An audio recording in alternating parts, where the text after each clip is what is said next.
Sveiki dar kartą. Ir šiandien pakalbėsiu apie pasąmonės programas. Kaip jos veikia mūsų gyvenimą. Tiesiog tai mano jau 10 metų darbo sritis, hipnozė, ir hipnozė tiesiogiai susijusi su programomis. Tai vat, perteiksiu kuo paprastesniais žodžiais, su kuo susiduriu kasdienybėje, ir perteiksiu kuo paprastesniais veiksmais, kaip mes įmanoma tai pamodeliuoti, kažką pakeisti, padaryti įtaką savo gyvenimui. Nes tikrai eilę metų darbo suteikia pakankamai žinių, praktinių žinių, kaip daryti įtaką savo kūnui ir gyvenimui. Nes iš esmės žmogų valdo labai daugybė faktorių, daugybė automatinių veiksmų, daugybė tų pasirinkimų, kurie atrodo iš esmės tikrai yra mūsų, bet ar tikrai jie net nešti, neįpiršti ar dar kažkokiu būdu neatsirado, nes kiekvieną pasirinkimą atliekame sąmoningai. Tai pamažu apie tai pakalbėsiu, apie pasąmonės programas. Kuo aiškiau ir paprasčiau, kad mes kiekvieną suprastumėm ir pritaikytumėm. Va, dabar noriu pakalbėti, kas valdo mūsų elgesį, norus, pasirinkimus, reakcijas. Viena iš paprasčiausių knygų, kurią aiškiai perteikia, yra Joe Dispenzos knyga Atsikratykite įpročių būti savimi. Tai vat atrodo, kiekvienas žmogus, mes ieškom autentiškumo, buvimo savimi, vis stebim savo norus, ko aš pats noriu, ar tikrai, kad ko aš noriu, ko aš trokštu, tie norai, troškimai, siekiai, bet ar jie tikrai yra tikri, ar nenulemti. Tai vat apie tai trumpai pakalbėsiu ir tiesiog pamastykit, paanalizuokit patys, paanalizuokit savo gyvenimą, atsikartojančius įvykius, savo pasirinkimus, pasidarykit savo logiškas analitinės išvadas, patyrinėkit savo gyvenimus ir kažką, manau, tikrai atrasite kiekvienas. Tai vat, jeigu iš tų nuotraukų galim suprasti, kas valdo mūsų elgesį, emocijos, mąstymas, smegenų nuotrauka labai puikiai, mąstymo modeliai. Mąstymo modeliai visi kyla iš realybės suvokimo, kūno fiziologija. Jeigu pagalvojus, ant kiek sveikas stiprus kūnas ir ligotas kūnas gali sukelti skirtingų emocijų, ne? Kai mes blogai jaučiamės fiziškai, kokios mus lanko emocijos, kai mes ryte atsikėlėm jaučiamės energingi, stiprus, irgi kokios emocijos. Tai va, kiekvienas šitas dalykas pakankamą daro įtaką mūsų kasdienybei bei pasirinkimams. Tada yra genetika, čia irgi atskiras sritis. Įsivaizduokit, kiek ten yra informacijos. Šiai dienai atsirado genų inžinerija, genų modifikavimas, genetiškai modifikuoti produktai. O eilę metų šitos dalykus patyrinėjau, tai vienas iš tų paprastų aspektų galim suprasti, kad tai tikrai genų inžinerija yra kaip tam tikri genetikai atsako Dievo sritis, tai ne žmogui kištis į tai. Nes ten yra per daug visko, ten reikalinga aukšta sąmonė, kištis į tai, supras gyvybės principus. Tai va, kas valdo mūsų elgesį, noris ir pasirinkimus. Tai Joe Dispenzos knyga, ten puikiai galim suprasti savo automatinių pasirinkimų, būsenų, veiksmų, monotoniško gyvenimo, kai mes dieną iš dienos tą patį darom ar pakeičiam kažkokį dalyką, kuris atrodo tikrai kažkas naujo, bet ar tikrai tas naujo, ar tai nėra biškį platesnė tos programos dalis. Patyrinėjus tą mes galim labai daug suprasti, kad mes tikrai, mūsų kūnas, mūsų dėmesys, mūsų emocijos yra, galėčiau net, dėl procento čia, kaip sakyt, abstrakčiai, gal 90-95 procentai yra automatinė, nors ir atrodo tikra, viskas natūralu, bet tai yra visiškas automatinis cheminė reakcija, kuri paskui seka minčių seka, kuri taip pat yra automatinė. Ir viskas eina iš mūsų realybės suvokimo. yra paprastas pavyzdys, kodėl toj pačioj situacijoje vienas verkia, kitas juokiasi. Atrodo situacija ta pati, kas tai lemia?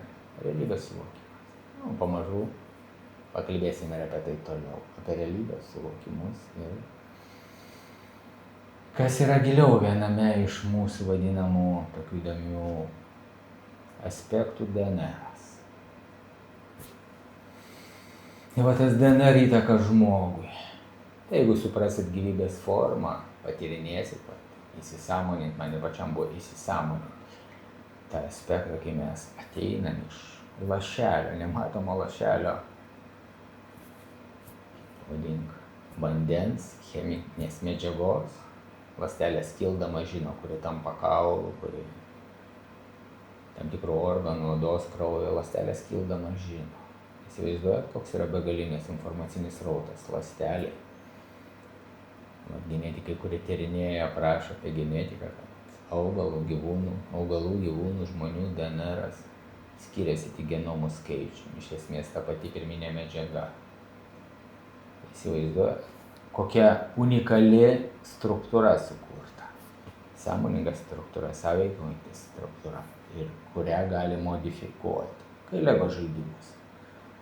O kaip pavyzdys, kai ima pomidorą, įterpia žuvies geną.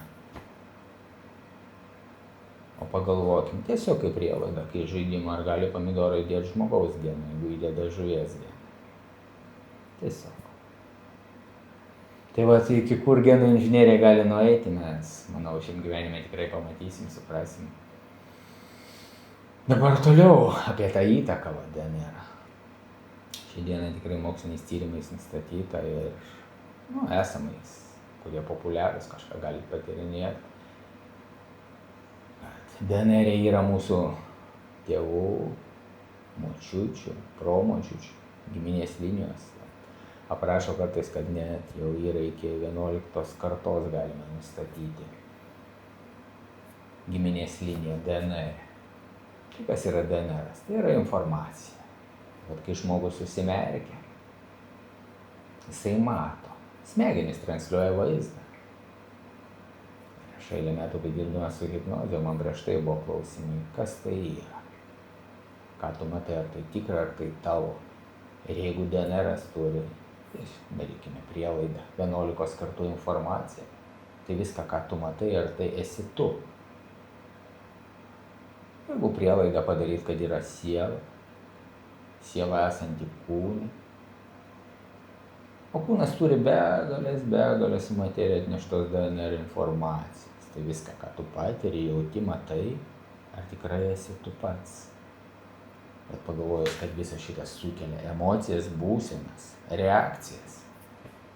Ir tai natūralu atrodo tikra, wow, tas yra tikrai mūsų pasaulis tikras, nes mes patiriam tam tikras impulsas, cheminės reakcijas. O tai atnešta. Ir kaip žmogus sutelkti, sąmoningam žmogui, kuris nori pakeisti savo gyvenimą, kažką atrasti, performuoti.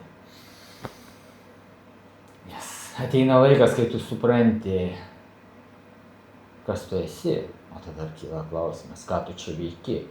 O paskui ateina klausimas, kaip tai pakeisti, ne? Kodėl tu tam tikrus dalykus turi daryti. Atsikartojimai vyksta. Ne, kyla begalės klausimų, kyla noras maištauti prieš šią realybę. Tada žmogus būna pasiruošęs veikti, tyrinėti. Tai va, apie tai norėjau pakalbėti, kad šitie valdomi dalykai, kurie mūsų valdo, jie nebūtinai yra tikri. Paskui aš kartą pasikartosiu. Ir tam tikriam dalykam mes leidžiam būti. Mes juos pajaučiam ir užkimbam ant jų kabliuko. Bet taip pat mes juos pajausdami galim nuslopinti. Jeigu apie tai pakalbėsim toliau.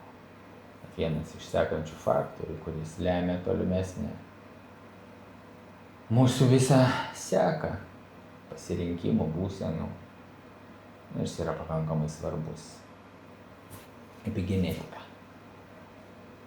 Tai va, vienas iš tokių įdomių mokslų, kuris į genų inžineriją įneša visiškai kitą perspektyvą. Ir savo gyvenimo pasiekoje, tyrinėjimų pasiekoje galiu pasakyti, kad tas tikrai veikia ir yra stipru ir mes suprantam, kad taip yra savo gyvenime, kaip identiški dvyniai vaikai gimė pas tam tikrus tėvus, daro visiškai kitokius pasirinkimus. Ne? Tu gali gimti, kaip sakyti, tam tikroje destruktyvioje aplinkoje, bet pasišalini, pradedi kažką keisti, kinta viskas. Nors tėtis, mama sirva, tu gali irgi nesirgti, genetiškai viskas perduoda.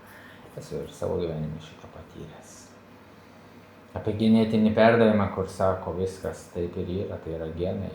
Bet jeigu yra epigenetika, epigenetinis faktorius, jisai yra keičiantis viską.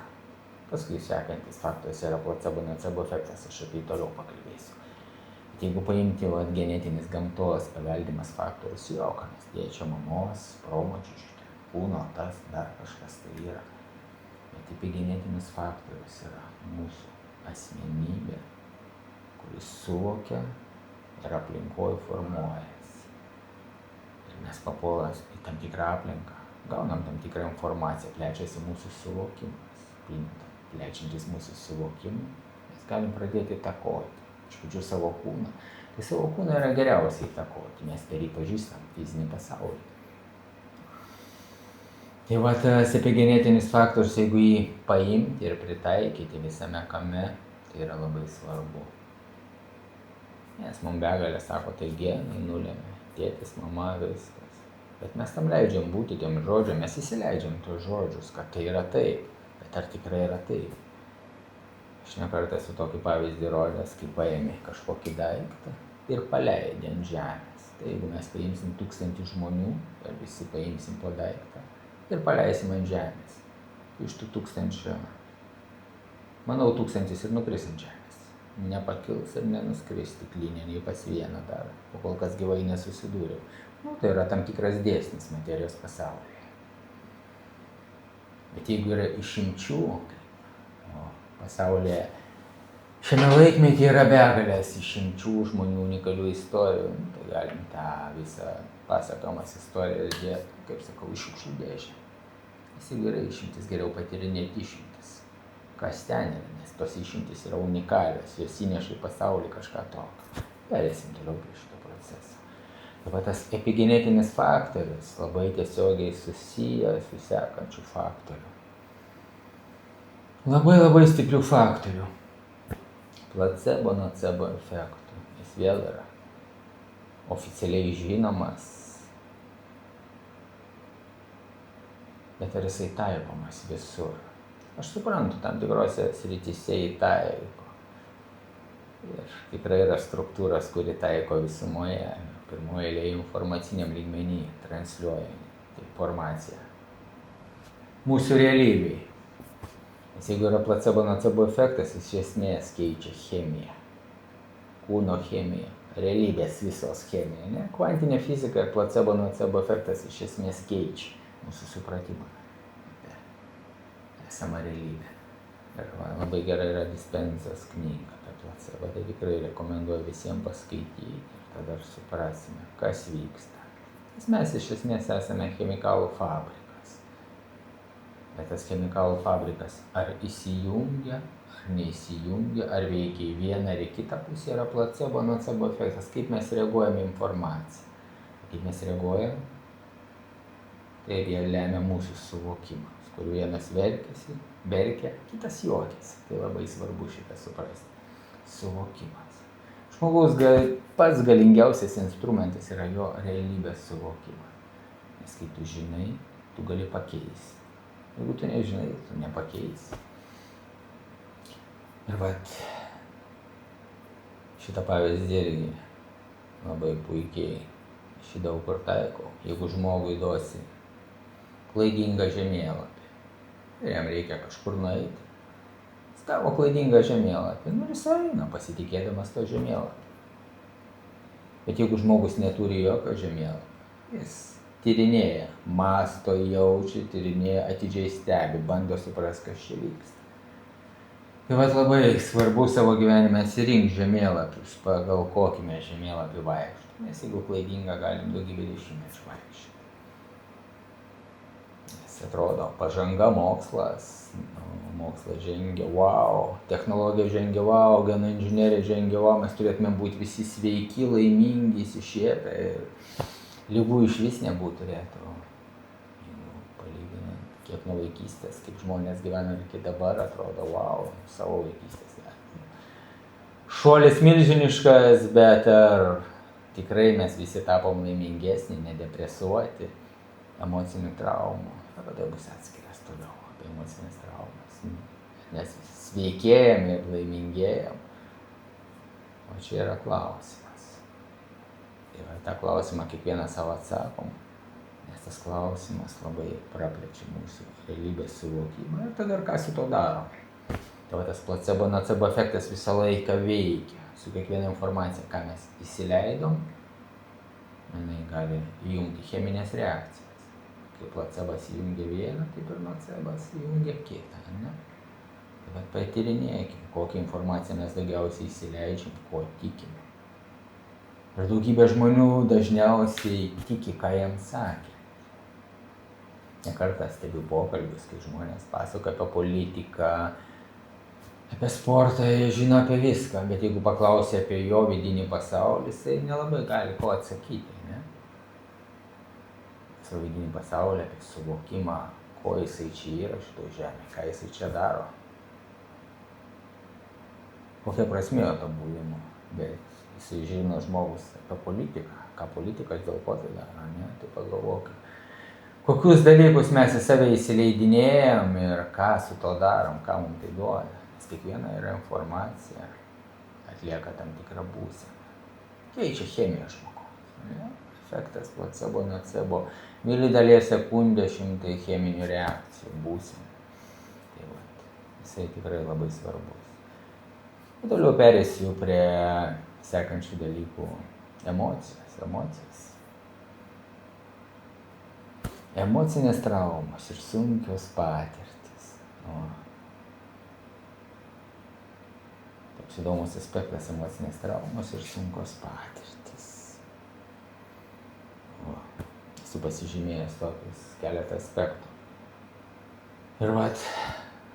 Ir jeigu pagalvoju, ar jos visos sunkios patirtys, kur pažiūros atrodo emocinė trauma turėjo būti, kiekvienas žmogus patiria vienodai. Aš dabar tokias keletą pavyzdžių suvenu pats esu susidūręs su vyresniais žmonėm, vyresnė karta, kai seneliai, močiutės, kurie praėjo ir Sibirus, ir tremtis.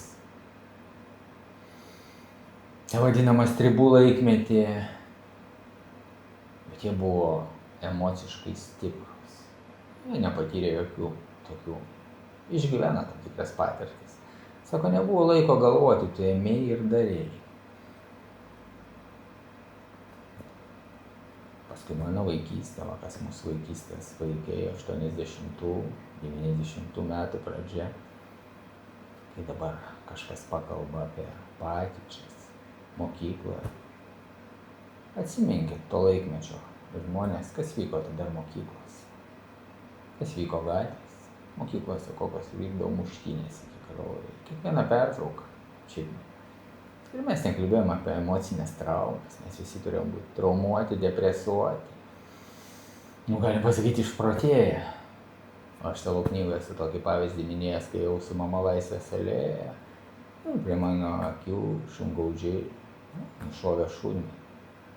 Mama paaiškino, aš nepatyriau jokios traumas, ryte šaudo šunį šungaudžiai. Tiesiog. Mes gyvenam tokioje realybėje. Ir kur tos emocinės traumos? Bet jeigu yra placebo-nocebo efektas, tu sukurk problemą, įpakuok ją ir pateik, kad tai trauma. Eskaluok tą nuolat ir tai tas taps trauma natūralu, nes mes leidžiam būti tam informacijai. Tai visą laiką klauskit savęs, kai kažkas kažką pateikia, ar tai tikrai yra neginčijama tiesa, ar tai yra ta stiklinė, kuri paleidžius pas kiekvieną žmogų krenta žemyn. Jeigu nes pas kiekvieną žmogų nenukrenta, yra išimtis, patyrinėkit tas išimtis, jas atneš kažkokį suvokimą. O šią dieną tikrai yra informacinis laukas labai platus tyrinėjama. Tiesiog atsirinkti sąmonę. Ką tyrinėti. Toliau pereisiu prie tam tikrų sekančių paprastų fizinių žingsniukų. Paprasti fiziniai žingsniukai, kurie įneša tam tikrą pokytį. Aš prieš hipnozę buvau pradėjęs tam tikros baimės nugalėjimo renginius. Vaikščiojom ant stiklų, ant vinių stovėjom, skausmą nugalėti, būsenas. Patirti tam tikras eksperimentavau su ištverme. Buvo laikas, kur tikrai ne vieni metai badavau. Po eilės, po 10 darbo nepilnai, o jau kuris laikas aš grįžtu prie senų tų patirčių sujungti vieną. Kaip jos svarbios. Ir šiuo metu yra įdomi informacija apie reguliarus trumpalaikis hormetinis stresas. Trumpalaikis stresas. Ilgalaikis stresas, stiprus stresas, žmogų uždaro išlikimo būseną, bet trumpalaikis stresas kaip ledinis dušas, nubudina akimirką.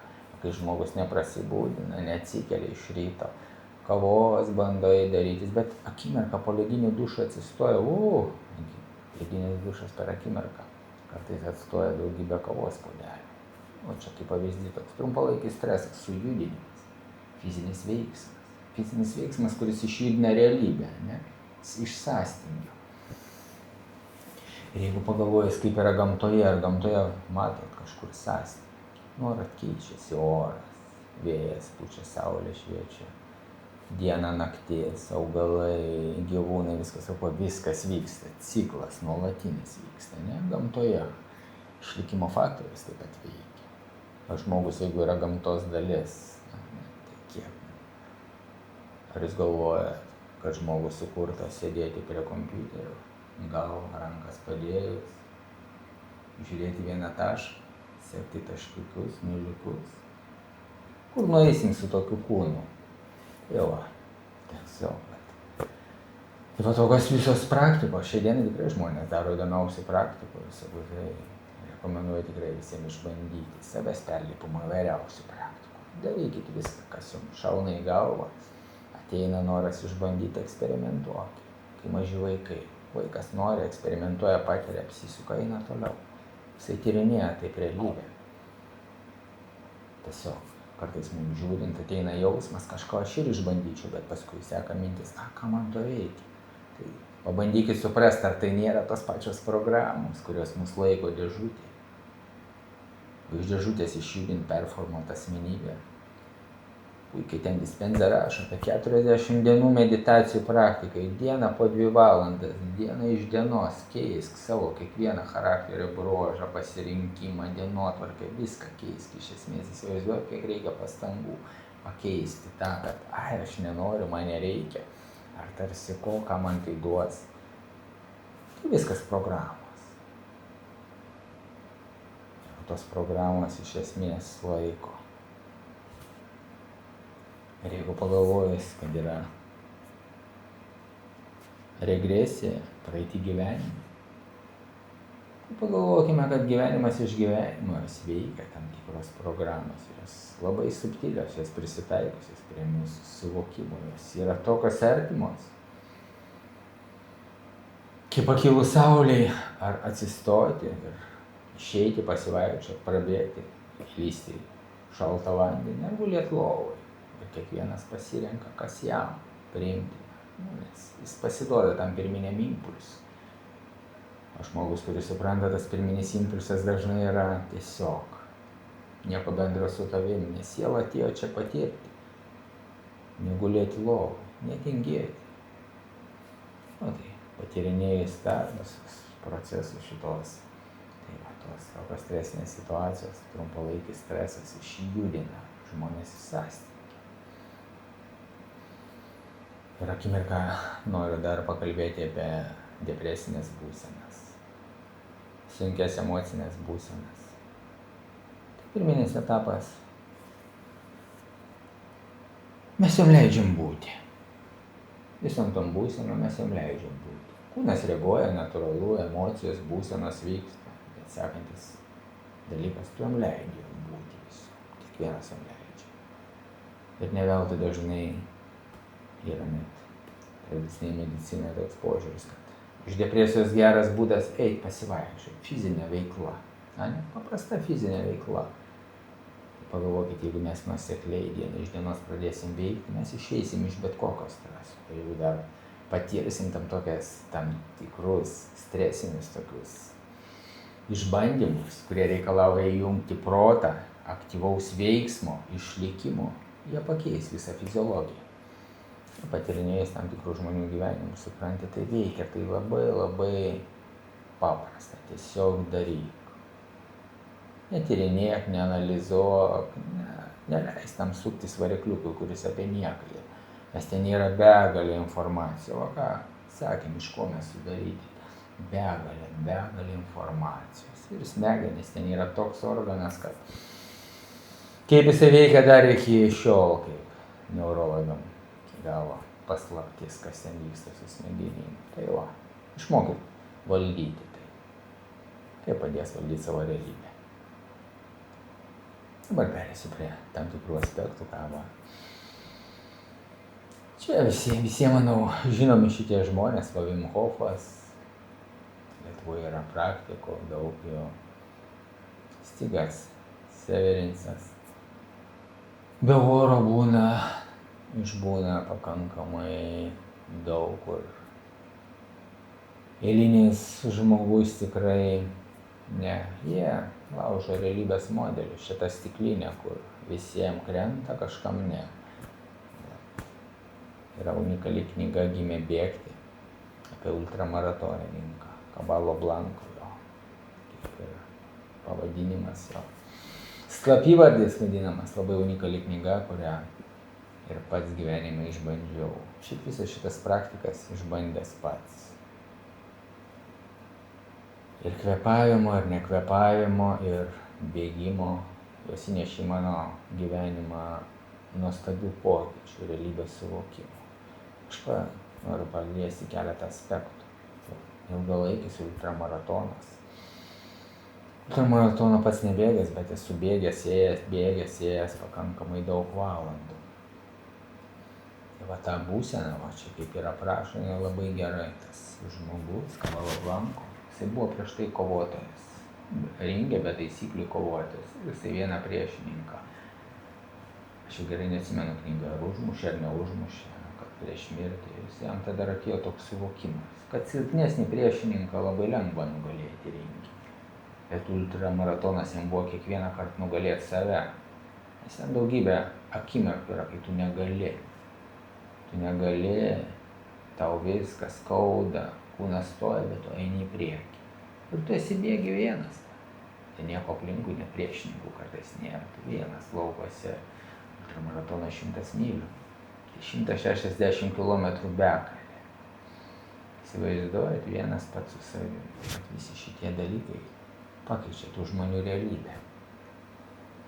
Ir jie atlieka tam tikrus veiksmus, kurie prieštarauja tradiciniai medicinai, tradiciniam mokslui.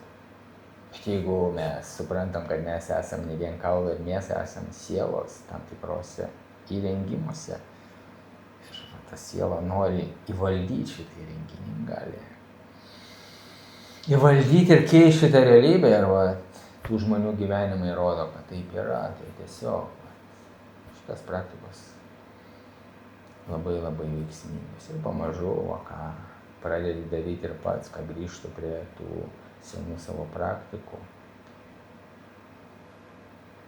kurios padeda. Ko bijai, ko nenori, negali, transformuoti galiu. Atrodo primityvūs fiziniai paprasti veiksmai, bet jie iš esmės keičia. Keičia realybės suvokimą. Keičia fiziologiją. O dabar noriu trumpą video. Aš jį naudojau, dar kartą noriu panaudoti. Trumpą video. Įjungsiu trumpą video pažiūrėti, kai moteris išlaiko verdantį puoduką. Apie kažkokio ypatingai stipraus pasiruošimo, aišku, susidūriu su pasąmonės programų, bet viskas vyksta spontaniškai. su realybės suvokimu ir dėmesio koncentracija. Kaip sakoma, lediniam vandeny galime pabūti, bet veriantis karštis yra dar kitas, jis fiziologiją keičia, jis ir nudegina, ir dar visokio skausmo nepakeliančių, ir kaip žmogus tai įveikia.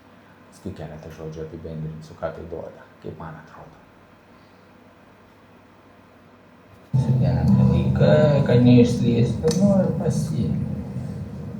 Ir stebi. Jei dabar ne į puoduką galvoja į savo kvėpavimą ir būseną, į savo kvėpavimą ir būseną nepasiduoti tai, kas vyksta.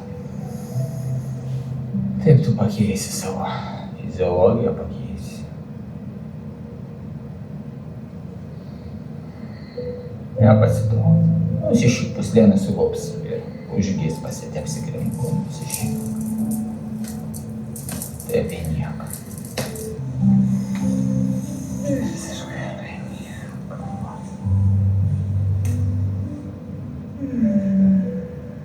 Tu atlikai jau.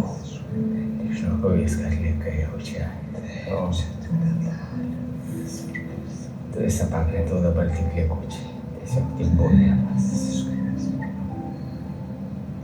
Sugebėjai, be jokio pasirašymų, įeiti ir atlikti.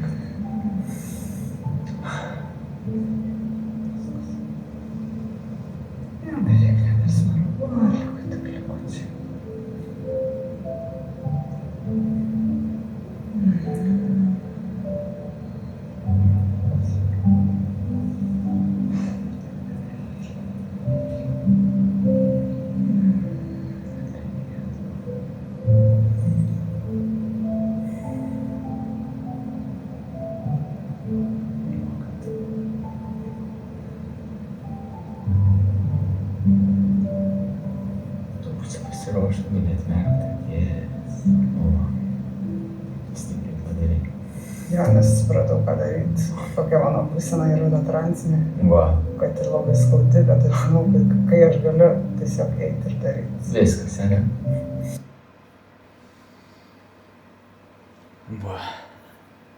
Trumpas video. Kaip moteris išlaikė verdantį daiktą, verdantį puodelį rankos, be jokio pasirašymo. Šiaip galiu pasakyti, per savo 10 metų darbo susidūriau su žmonėm, kurie net giliausiai hipnozei būseną pasinerėma į transinę būseną.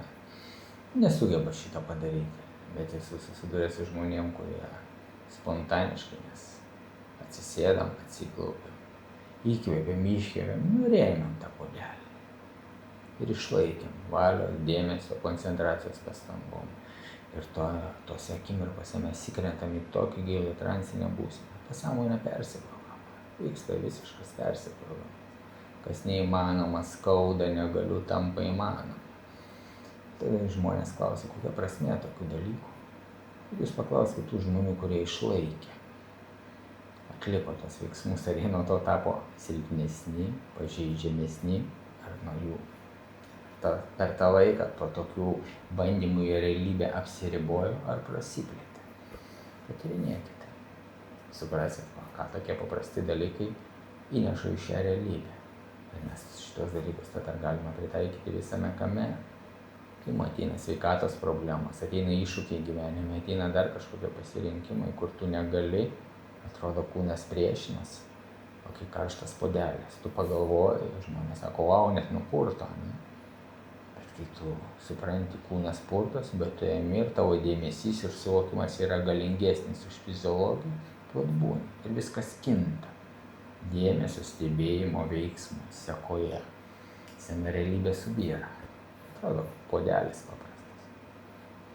Bet tokie paprasti dalykai tikrai įneša daug daugiau į gyvenimą. Padeda pamatyti kitas spalvas. Tai rekomenduoju.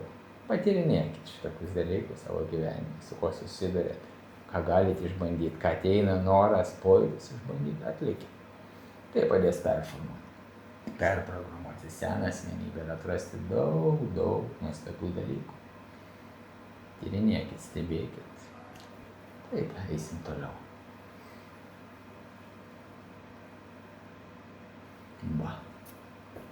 Apie nuoseklaus pabaigai fizinio veiksmo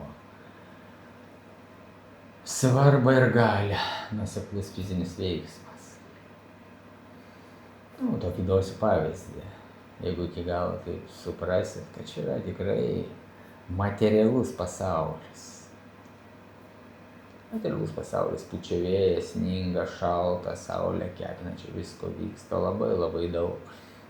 Mes galim paskaityti kvantinės fizikos žinias, mes sudaryti iš atomų, molekulių, atomų iš energijos, bet po kol kas su kvantinės fizikos žiniomis, kai sugenda automobilis, pas meistrą einam paprastas, kuris be kvantinės fizikos žinių įsima raktą, atsukinėja, keičia detalės. Tai reikia suprasti tam tikrus veikimo mechanizmus, kad čia yra materialus pasaulis, reikalaujantis nuoseklaus fizinio veiksmo. Ir tas nuoseklus fizinis veiksmas yra, kaip namo statyba, plyta po plytos. Aš jau paėmiau nuotrauką, Stalonės nuotrauką iš Rocky filmo. Ten senas filmas, kaip atspindi tą jo pasiryžimą sportą dieną iš dienos, norą laimėti. Tai vat mūsų gyvenime, jeigu ateina tas laikas, kai jau norim kažką keisti, tai reikia pakankamai nuoseklių veiksmų metus, antrus, trečius, atlikti viską. Dažnai žmonės pabando, kaip ir į hipnozę ateina pabandyti vieną kartą. Bet tas vienas pabandymas, kai nueikit į sporto salę vieną kartą, pasibandykit ir pažiūrėkit, koks jūsų kūnas tapo gražus, kaip užaugo bicepsas po vieno karto, po vienos sporto treniruotės. Jūs suprantate, einant į pasąmonę, jūs neriat į giliausius klodus, neriat tokį informacinį srautą, tokį asmenybių, charakterių, bruožų, unikalumų srautą. Kiek reikia tą visą performuot, pakeisti charakterį, pasirinkimus, realybės suvokimą. Tai va. Norėjau pasakyti apie nuoseklaus fizinio veiksmo svarbą. Bet tas veiksmas turi būti fizinis. Medituot mes galim valandas, paras, mėnesius. Bet jeigu savo užduodat klausimą, atsisėdam į meditaciją, reikia išnešti šiukšles iš namų. Medituokit kiek norit, ar kibiras išskrenda.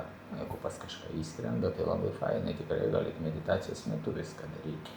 Visą šiukšlės kibirus išskraidinti. Jeigu reikia vis atsistoti ir išnešti šiukšlių kibirą ir paimti dulkių siurblį, toliau šiukšlės išvalyti, tai supraskite, reikalingas realus fizinis veiksmas.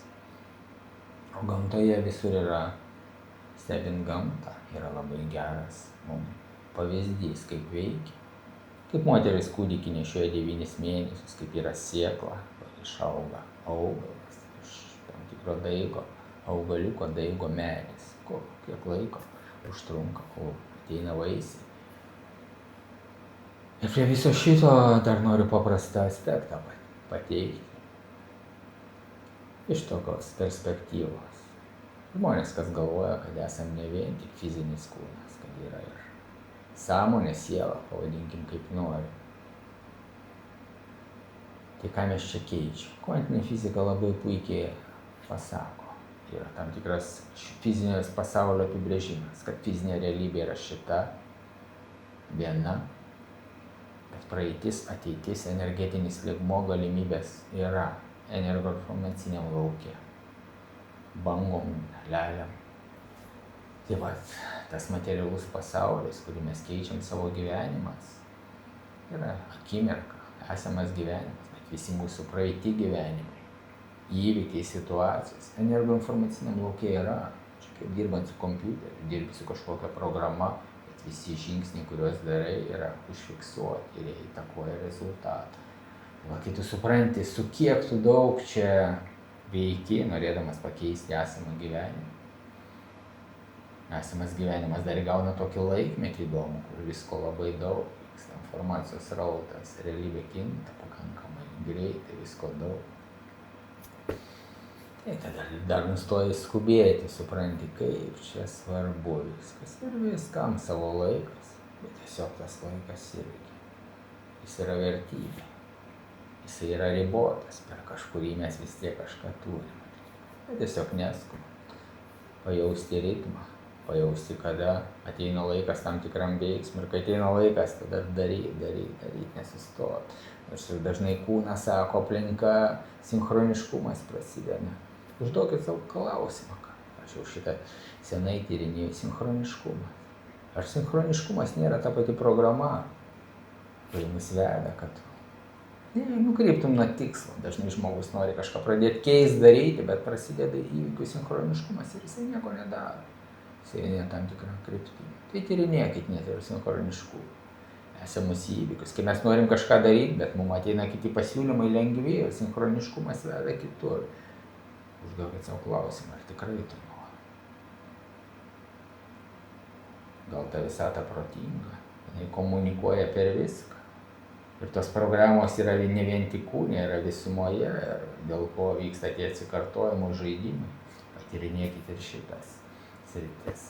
Tai va, apie nuoseklaus fizinio veiksmo svarbą. Kažkada tokį hipnozę turėjau. Ir va, kaip tik pažįstamas žmogus išgyvena tokią patirtį. Pabaigai, apie šitą patirtį. Jam buvo susitikimas, kelionė. To susitikimo metu jis mato. Jis sako, įvyko pokalbis, komunikacija.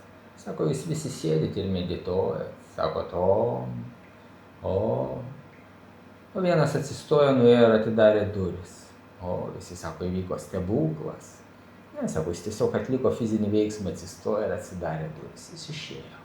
O visi kiti toliau sėdi ir sako, Tai vat labai svarbu šitą suprasti, fizinio veiksmo svarbą ir nuoseklaumo svarbą. Nuoseklių fizinių veiksmų svarbą. Gal norimą rezultatą. O žinių šiai dienai tikrai yra pakankamai daug. Tai va, dar kartą. Dėkui visiems.